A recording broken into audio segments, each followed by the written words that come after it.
우리는 다른 것과 틀린 것을 구별할 줄 알아야 합니다. 나와 생각이 다르다고 다 틀렸다라고 말하면 안 됩니다. 나와 다르다고 틀린 것이 아니기 때문입니다.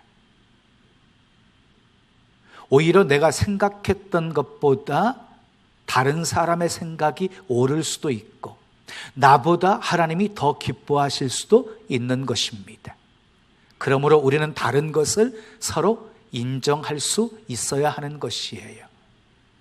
자, 우리 몸에는 여러 지체가 있어요. 그런데 모든 지체마다 역할들이 다 다르지요.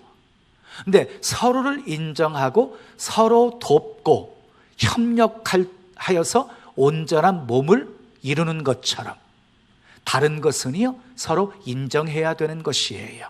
그러나 다른 것을 넘어서 틀린 것이 있어요. 틀린 것은 바로 잡아야 되는 거예요. 틀린 것은 고쳐야 되는 것이에요. 기독교와 타 종교는 전혀 다르지요. 물론 타 종교에서도 좋은 것은 배워야 합니다. 그러나 타 종교에도 구원이 있다고 말하는 것은 틀린 거지요. 구원 얻을 수 있는 유일한 이름은 예수 그리스도밖에 없기 때문입니다. 믿으시면 아멘 하십시오. 사도행전 4장 12절은 이렇게 말씀하고 있어요. 함께 읽어요. 시작. 다른 이로서는 구원을 얻을 수 없나니 천하 인간의 구원을 얻을 만한 다른 이름을 우리에게 주신 일이 없음이니라 그랬어요. 다른 이로서는 구원을 받을 수가 없습니다. 왜냐하면 구원 얻을 다른 이름을 우리에게 주신 일이 없기 때문입니다. 그러므로 다른 종교에도 구원이 있다고 말하는 종교다원주의는 틀린 것입니다. 우리 그리스도인들은 틀린 것은 틀렸다라고 말할 수 있어야 되는 것이고 다른 것은 서로 인정하고 수용할 수 있어야 하는 것입니다. 주님은 우리에게 너희는 세상의 빛이다, 너희는 세상의 소금이다라고 말씀하셨어요. 너희는 세상의 빛이 되어야 한다, 너희는 세상의 소금이 되어야 한다, 이렇게 말씀하고 있는 것이 아니에요. 본래부터 우리는 세상의 빛으로 세상의 소금으로 보냄을 받은 존재들이에요. 그래서 달라야 되는 거예요. 구별되어야 되는 거예요. 그래야지 세상을 변화시킬 수 있기 때문이에요. 오늘 본문의 주인공은 느헤미야입니다. 느헤미야는 바벨론이 침략해 왔을 때 포로로 끌려갔고 아닥사스다 왕 때 왕의 신임을 받아가지고 술 맡은 관원장이 되었어요. 술 맡은 관원장이 되었어요. 그러니까 출세한 거지요. 그런데 이 느헤미야가 고국에 대한 슬픈 소식을 전해 듣게 되어져요.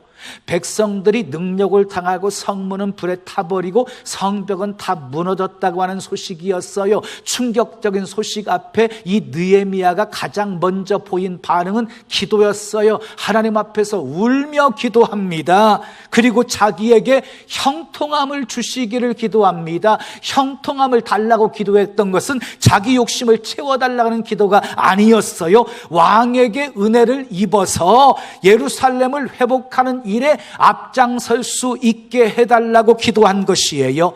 2장을 보면 그 기도에 하나님께서 응답을 하십니다. 어느 날 아닥사스다 왕이 느헤미야 얼굴을 보니까 얼굴에 수색이 가득한 거예요.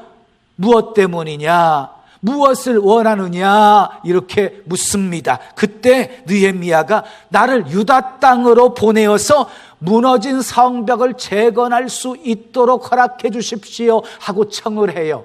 왕이 허락해 줍니다. 왕은 느헤미야를 유다의 총독으로 세워서 예루살렘 성벽을 재건하는 일을 하게 해 줍니다.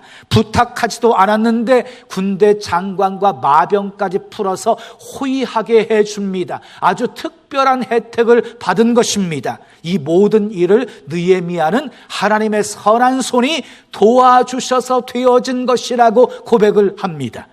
느헤미야는 예루살렘 성벽을 재건하면서 이스라엘 백성들의 영적 회복 운동을 일으킵니다. 영적 회복 운동을. 여러분, 만사는 다 때가 있는 것이지요. 다 때가 있는 것이에요. 그 때를 놓치면 안 되는 거죠. 심을 때가 있으면 거둘 때가 있고 하는 것처럼 때를 놓치면 안 되는 거예요. 개혁도 마찬가지예요. 개혁을 하기 적절한 때가 있어요. 적절한 타이밍이 있어요. 그 때를 놓치면 개혁하기가 쉽지 않아지게 되어지는 거예요. 오늘 본문 느헤미야 13장은요, 느헤미야를 통해서 종교 개혁이 이루어진 내용을 기록하고 있는 것이에요. 자, 오늘은 느헤미야의 개혁이 무엇인지를 살펴보면서 함께 은혜를 나누려고 합니다. 느헤미야의 개혁은 첫째 따라하겠습니다. 섞인 무리를 분리합니다. 이게 첫 번째 느헤미야 개혁이었어요. 섞인 무리를 분리합니다. 1절에서 3절 말씀 우리 함께 읽어요. 시작. 그날 모세의 책을 낭독하여 백성에게 들렸는데 그 책에 기록하기를 암몬 사람과 모압 사람은 영원히 하나님의 총에 들어오지 못하리니 이는 그들이 양식과 물로 이스라엘 자손을 영접하지 아니하고 도리어 발람에게 뇌물을 주어 저주하게 하였음이라. 그러나 우리 하나님이 그 저주를 돌이켜 복이 되게 하셨다 하였는지라. 백성이 이 율법을 듣고 곧 섞인 무리를 이스라엘 가운데에서 모두 분리하였느니라. 느헤미야 첫 번째 개혁은요, 섞인 무리를 분리하는 것이었어요. 섞인 무리를 분리하는 거였어요. 1절은 그날이라고 시작하고 있어요. 그날은 어떤 날이었냐면 이스라엘 백성들이 예루살렘 성벽을 완공하고 봉헌식을 했던 그날이었어요. 아주 신이 났습니다. 즐거웠습니다. 예루살렘 성전 봉헌식을 기점으로 해가지고 이스라엘 백성들의 신앙이 회복되게 되었고 즐거움도 회복되게 되었습니다. 살아갈 맛이 나게 되어진 것입니다. 그런데 백성들에게 모세 책을 읽어주니까 모세 책 속에서 놀라운 사실 하나를 발견하게 되어져요. 그것은요, 암몬 사람과 모압 사람은 영원히 하나님의 총회에 들어가지 못한다는 말씀이었어요. 그 이유를 설명하고 있지요. 그 이유는 암몬과 모압 족속이 이스라엘 백성들이 출애굽해서 광야길을 갈 때 정말 이스라엘 백성들이 절실하게 필요했던 떡과 물을 주면서 그들을 영접하지 아니하고 오히려 한술 더 떠서 발람 선지자에게 뇌물을 주어서 이스라엘을 저주하게 만들었거든요. 그 일로 인해서 이 암몬과 모압 족속들은 영원히 하나님의 총에 들어오지 못하게 하나님께서 하셨다는 것이에요. 이스라엘 백성들이 이 내용을 들으면서 혹시 우리 가운데 암몬 자손과 모압 자손은 없는가 살펴보자. 있다면 분리하자. 그래서 하나님의 말씀을 우리 철저하게 실천하자. 그래서 백성들은 섞여 있는 암몬 사람들, 모압 사람들을 찾아가지고 분리하게 되어집니다. 여러분, 개혁을 추진하다 보면 반드시 저항 세력이 있게 마련인데 백성들은 그 위험까지도 무릅쓰고 그렇게 개혁을 단행한 것입니다. 자, 그리고 그뿐이 아니었어요. 암몬 사람들, 모압 사람들 섞인 무리를 분리했고 그 다음에 도비야를 내쫓습니다. 누구를 내쫓아요? 도비야. 자, 4절 5절 말씀을 읽겠습니다. 시작. 이전에 우리 하나님의 전에 방을 맡은 제사장 엘리야십이 도비야와 연락이 있었으므로 도비야를 위하여 한 큰 방을 만들었으니 그 방은 원래 소재물과 유향과 그릇과 또 레위 사람들과 노래하는 자들과 문지기들에게 11조로 주는 곡물과 새 포도주와 기름과 또 제사장들에게 주는 거제물을 두는 곳이라 그랬어요. 도비야는 제사장 엘리야십과 친분이 있었어요. 그래서 특혜를 받아요. 엘리야십이 이 도비야를 위해서 성전 안에 큰 방을 만들어 주어요. 그런데 그 큰 방은 원래 무슨 방이었냐면 소재물과 여러 성물과 성전에 종사하는 사람들에게 줄 양식과 헌물들을 모아두는 곳이었어요. 모아두는 곳. 그 큰 방을 누구에게 주었다고요? 엘리야십이 도비야에게 준 거예요. 도비야는 어떤 사람이었어요? 도비야는 산발랏을 도와서 예루살렘 성벽을 재건하는데 극렬하게 반대했던 사람이 바로 도비아였어요. 또한 도비아는 제사장도 아니었고 레위인도 아니었기 때문에 성전 안에 거하여 사는 것 또한 죄가 되었던 것이 잘못이었어요. 느헤미야가 아닥사스다 왕을 보러 간 약 1년 동안에 생겨진 일이었어요. 느헤미야가 없자 이런 일들이 발생하게 되어진 거예요. 그 사실을 예루살렘으로 돌아온 느헤미야가 알고 어떤 조치를 취하게 되어집니까? 본문 8절 말씀 함께 읽습니다. 시작. 내가 심히 근심하여 도비아의 세간을 그 방 밖으로 다 내어 던지고, 이 느헤미야가 얼마나 화가 났는지 도비아의 세간을요 방 밖으로 다 내던져버려요. 마치 예수님이 예루살렘에 올라가셨을 때 성전을 정화하기 위해서 막 비둘기 파는 상들을, 돈 바꾸는 상들을 막 뒤집어 엎어버리신 것처럼요. 세간을 방 밖으로 다 내던져버려요. 던져버려요. 결코 쉬운 일이 아니었습니다. 도비아는 정치적으로, 사회적으로, 종교적으로 아주 큰 영향력을 가지고 있었던 사람이었어요. 그래서 도비아를 중심으로 이득권을 가지고 있는 사람들이 이미 포진하고 있는 상황이었기 때문에 도비아를 건지는 것은요 아주 정치적으로 굉장히 큰 부담이 되는 일이었어요. 하지만 느헤미야는 과감하게 이 도비아를 성전에서 내쫓아버립니다.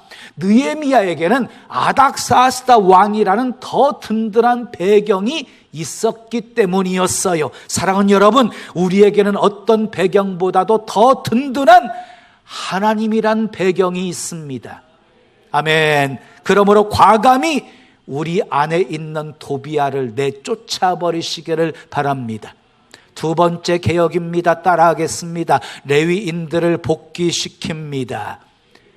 레위인들을 복귀시켜요. 10절에서 12절 말씀 함께 읽겠습니다. 시작. 내가 또 알아본즉 레위 사람들이 받을 몫을 주지 아니하였으므로 그 직무를 행하는 레위 사람들과 노래하는 자들이 각각 자기 밭으로 도망하였기로 내가 모든 민장들을 꾸짖어 이르기를 하나님의 전이 어찌하여 버림받되었느냐 하고 곧 레위 사람을 불러 모아 다시 제자리에 세웠더니 이에 온 유다가 곡식과 새 포도주와 기름의 11조를 가져다가 곡간에 드림으로 그랬어요.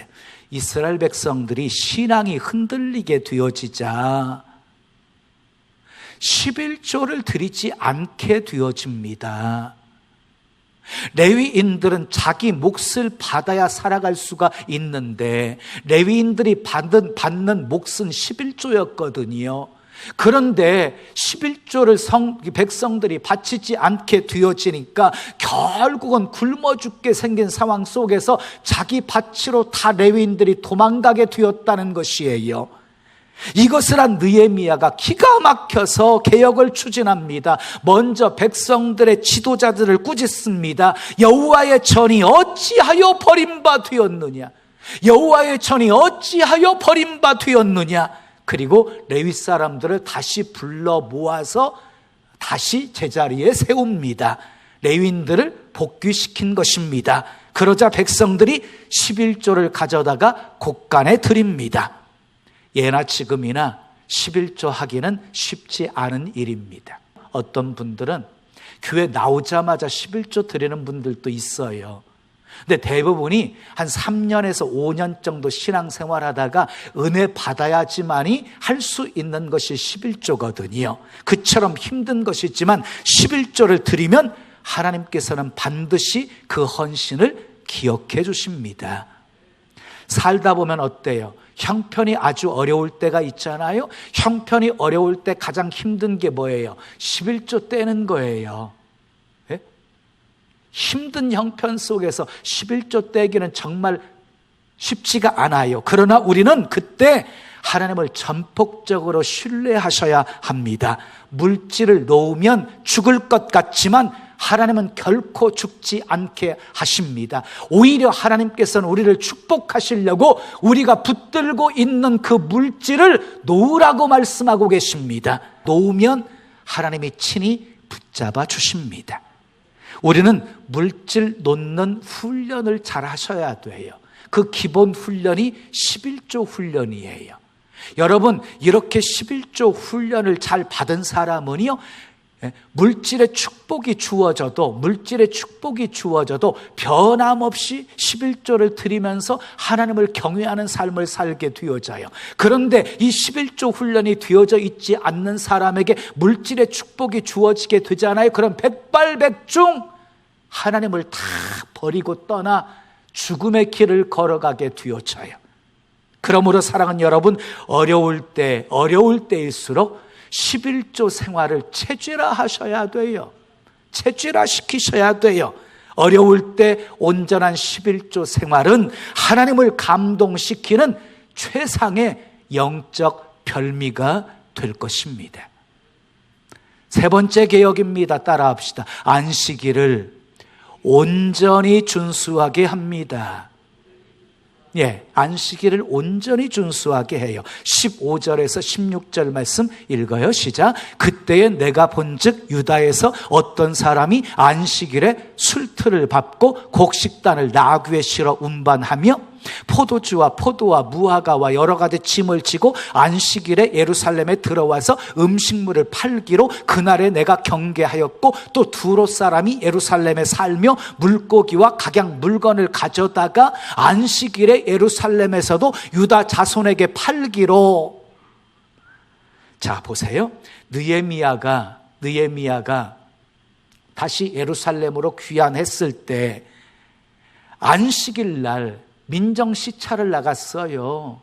안식일 날 어떻게 지내는지 살피러 나갔는데 어떤 사람이 안식일에 술틀을 밟고 있고 곡식단을 운반하고 있고 여러 짐을 지고 예루살렘에 들어와 가지고 물건을 팔고 있는 거예요. 거기다가 이방인 두로 상인들이 들어와 가지고 안식일에 물고기와 각종 물건을 팔고 있었어요. 안식일을 범하는 모습을 보면서 이 느헤미야가 너무너무 안타까웠어요. 그래서 17절을 보면 아주 심하게 꾸짖어요. 너희가 어찌하여 악을 행하여 안식일을 범하느냐. 그리고 18절에서는요, 이스라엘 백성들이 패망한 것도 안식일을 지키지 않았기 때문이라고 지적하고 있고, 그리고 백성들이 안식일을 지키도록 조치를 취합니다. 19절에서 22절을 보면 느헤미야는 안식일에 예루살렘을 통하는 모든 성문을 다 닫아버리게 만들어요. 그리고 그 성문에요, 신복들을 두어가지고 지키게 만들어요. 아무것도 들어오지 못하게 만들어요. 그리고 성 밖에서 진을 치고 잠을 자는 장사꾼들 다 쫓아버려요. 성 밑에서 다시는 자지 못하게 만들어요. 그리고 또한 22절을 보면 레위 사람들을 거룩하게 하게 하고 와서 성문을 지켜서 안식일을 거룩하게 하라고 명령을 내립니다. 왜 느헤미야가 안식일을 지키도록 이렇게 혼신의 힘을 다하고 있는 것입니까? 안식일을 지키는 것이 축복된 삶의 기초가 되는 것임을 누구보다도 잘 알고 있었기 때문이었습니다. 여러분, 얇은 대나무가 굉장히 높이 자라는 것을 보시지요. 얇은 대나무가 어떻게 그리 높이 자랄 수가 있습니까? 마디가 있기 때문이에요. 마디가 있기 때문에. 사랑하는 여러분, 주의를 지키는 것은요, 우리 영혼의 마디와 같은 거예요. 그 마디가 계속해서 있어야 영적 거인이 되어지는 것이에요. 마지막 네 번째 개혁입니다. 따라하겠어요? 이스라엘 공동체의 거룩성을 회복하게 합니다.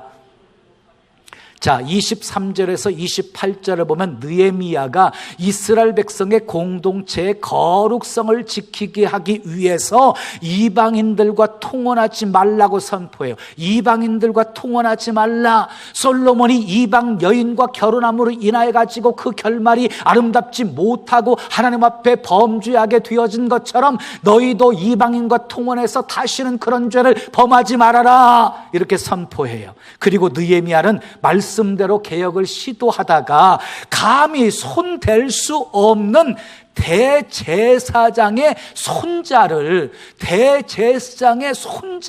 성전에서 내쫓아버립니다. 무엇 때문에 쫓았습니까?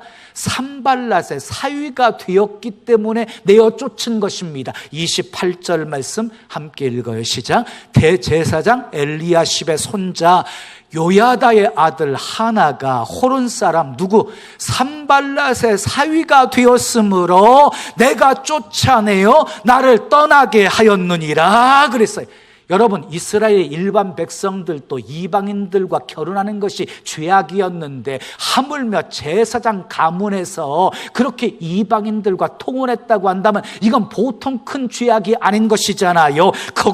거기다가요, 결혼 대상조차 누구였냐면 예루살렘 성벽 재건을 할 때 가장 앞장서서 방해했던 사람이 산발랏이었거든요. 도비아가 함께 협력했고 그 산발랏이었거든요. 그 산발랏의 딸과 결혼한 거예요.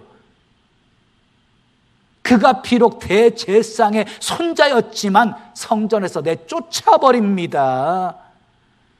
여러분, 개혁이라고 하는 것은요, 사실 어려운 것이에요. 왜 어렵냐?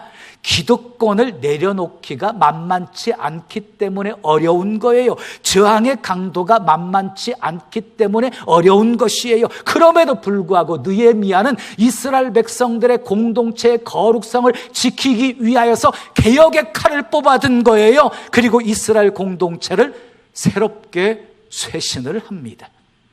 사랑하는 성도 여러분, 우리는 성도됨의 표시를 갖고 살아야 돼요. 성도됨의 표시가 있어야 돼요. 하나님이 기뻐하지 않으시는 것은 다 버리셔야 돼요. 아멘. 세상과 하나님 사이에 머뭇거리며 살아서는 안 돼요. 회색 지역에는 행복이 있을 수가 없어요. 축복도 없어요. 과감히 끊을 거 끊어버리고 버릴 거 버리셔야 합니다. 인생의 주사위를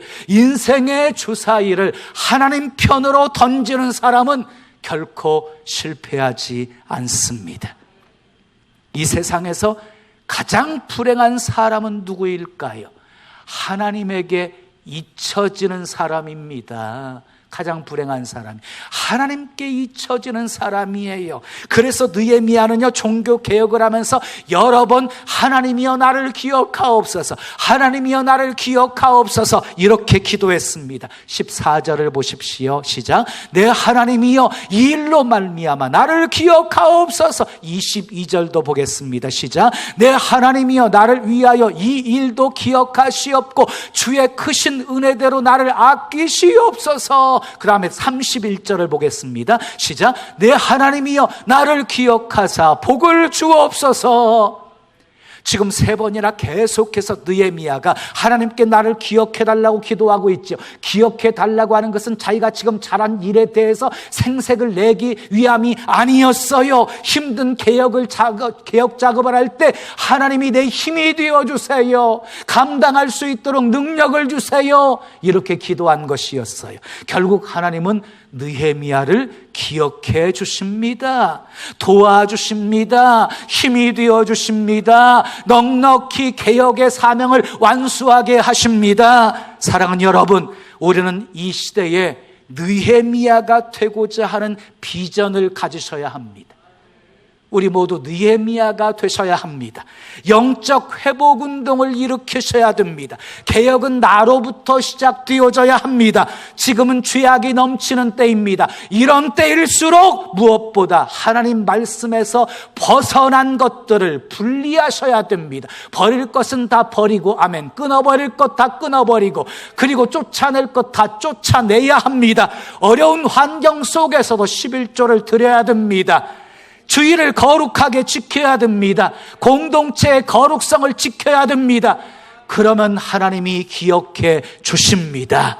여러분 모두 이 시대에 느헤미야가 다 되시기를 예수님의 이름으로 축원합니다. 축원합니다.